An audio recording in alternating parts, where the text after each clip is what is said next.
This is TWiT. You wrote a piece, Paul, called "The End of an Era at Intel." How long before we see a disused cafeteria with lawn chairs? Yeah. I'm nervous about Intel. This is a company that just actually posted stellar earnings. Their business is not quite equally split between PCs and data centers. They literally fabricate their own chips, which has always been kind of a competitive advantage. Although there's been a little drumbeat that they may stop doing that. And that's the story, which is Bob Swan during the post-earnings conference call, which I missed. I caught this late. Said someone asked, "Would you consider outsourcing TSMC or whatever?" He said, "Yeah, that's a contingency plan for sure." Because TSMC has a 7-nanometer process. Oh, by the way, it has 6 they're about to launch, and has 5 they're about to launch in the foreseeable future too. So, yeah, this is. And Intel, for some reason, they had trouble with 10, and now they're having trouble with 7. They say we're not. They're still having trouble with 10, by the way. They still haven't completed that transition. Why is it important? You better explain this. Why is that number important? The nanometer number? Yeah. It really speaks to the efficiency of the chips, and this is the problem. So as computing has gone mobile for end users and data centers have gone to the cloud, what we're looking for is that power per watt. It's the power efficiency number. And this is Intel has always been, they're the megahertz guys, right? I mean, they're really good at pumping up the power of individual chips.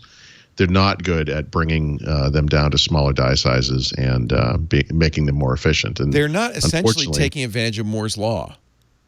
Well, yeah, Moore's law it's over. It's over. Thanks, Intel. Well, but it's not over for TSMC. Well, Moore's law as a moving target has certainly changed over the years, but. Yes, I mean, the problem is Intel is about to be subsumed by, we'll just call it ARM, because I don't know what else to call this, but those types of chips are more efficient, and they are obviously ideal for a data center, which is, roughly half of Intel's business. And personal computing, of course, has gone mobile.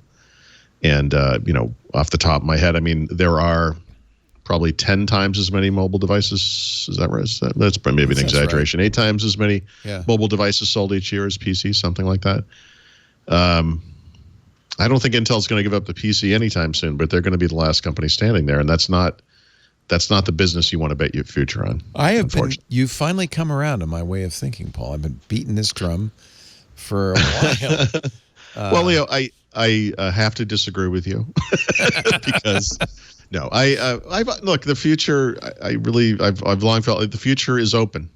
For one thing, and that's kind of maybe a software approach. But yeah, you can see what's happening out in the broader world with regards just to personal computing. I mean, it's not. You can't ignore it. I mean, it's happening.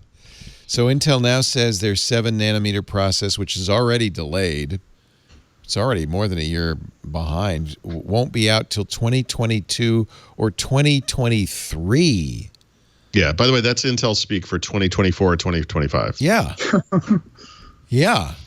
So it's like apparently the yields are not good for their process.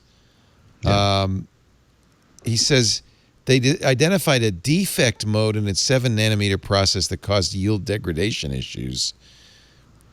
Basically, they are just struggling at this point. Now, admittedly, Apple abandoning Intel chips doesn't. It's a small fraction of their business, doesn't it? Affect them on the bottom line. But it is indicative. Apple, as a company that, well, look, they're concerned about control here, but that Apple is able to make this transition now is astonishing. And and they see the future. I mean, they're wrapped up in that future. They are very much a post-PC company. Their devices business is much bigger than their Mac business. So, moving the Mac to Apple Silicon or an ARM type chipset is a big news story. Undoubtedly be a 7-nanometer or less process. Yeah. Yep. Yeah. No. I mean, in the Windows world, we feel the pain of this particular announcement on a whole new level because, we've been struggling with Windows 10 on ARM for a few years now, but. Yeah, the world's changing. There's no doubt about it. Abul Samad was talking about Intel a little bit. We were talking about chips on the radio show. He's the car guy, and he did point out that while NVIDIA and other companies have done very well in automotive, Intel at least has an automotive play, perhaps. Okay. Do they? Do they? I don't know. Even NVIDIA, by the way, makes almost as much money from data centers as they do from graphics and PC. That's right. Their business, like Intel's, has gone in an interesting direction. Well, that's why the big story is the rumor, and it's only rumor, that NVIDIA is thinking of acquiring ARM. SoftBank is either putting ARM up for sale or something. They need cash after their flop with WeWork. I don't understand how NVIDIA could afford it. This is a company that I think they generate about $3 billion in revenues a quarter. I mean, it's not. There are probably only a few companies that could afford to buy ARM that would want it. You know, Right. Apple's not going to do it. They could, obviously. Microsoft's not going to do it. Intel. I mean, you could make a case for Intel buying them. Actually, that's not a bad idea. You know.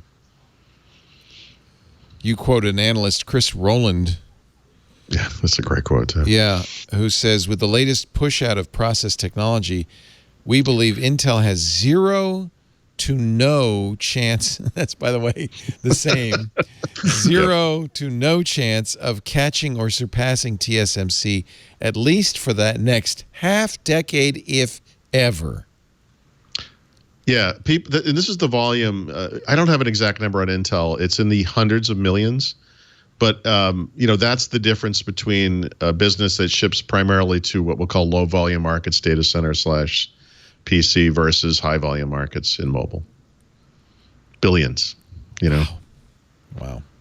It's just a sad story for American manufacturing, given that Intel was such a great American manufacturing story for 50 years. So regardless of, it's very bittersweet for me, regardless of whether the devices that come out are better or worse or whatever. It would be nice to see Intel flourishing. Right. And the era has been ending. I mean, at least ever since the smartphone became a big thing and Intel tried to make smartphone processors and failed. So, Harry, does AMD at least show that maybe x86 has some life left in it, or? Yeah, and then Intel is also dealing with AMD, which is resurgent and doing well. So it's not, they even have meaningful competition in the PC area these days. Yeah. I mean, I honestly, and this is AMD what doesn't make their own chips. No. So, I mean, AMD, right. They must use, do they use a TMSC or a TSMC? They spun out their manufacturing and it became Global Foundries. Oh, Global Foundries, that's right, yeah. I mean, Intel did this famous thing back in the late 70s or early 80s. At one point, they were doing a lot of memory chips, and it was really successful for them, but they decided the future was not memory chips, and they bet everything on microprocessors. And shut down the memory stuff even when it was doing well. And I kind of wonder, is there like a big bet Intel could make today that would be the equivalent for that? And part of it might be kind of acknowledging that the future is not in being quite so vertically integrated. Actually, and this is a little scary. AMD is fabbing a lot of its chips now at TSMC, not Global Foundries. Okay, that's what I thought. Yeah, that's probably how they're hitting 7 nanometer. Yeah, of course, that's how they get it. Yeah, these guys know how to do it. I've heard those people say, I don't know anything about this, that 5 and 7, as described by TSMC, isn't the same as 5 or 7 described by Intel. That their metrics are. Yeah, you're talking about like node density and. Yeah. So they can't compare head to head, really. Except we're going to compare it, and unfortunately for Intel, do it anyway. Yeah, it just looks bad.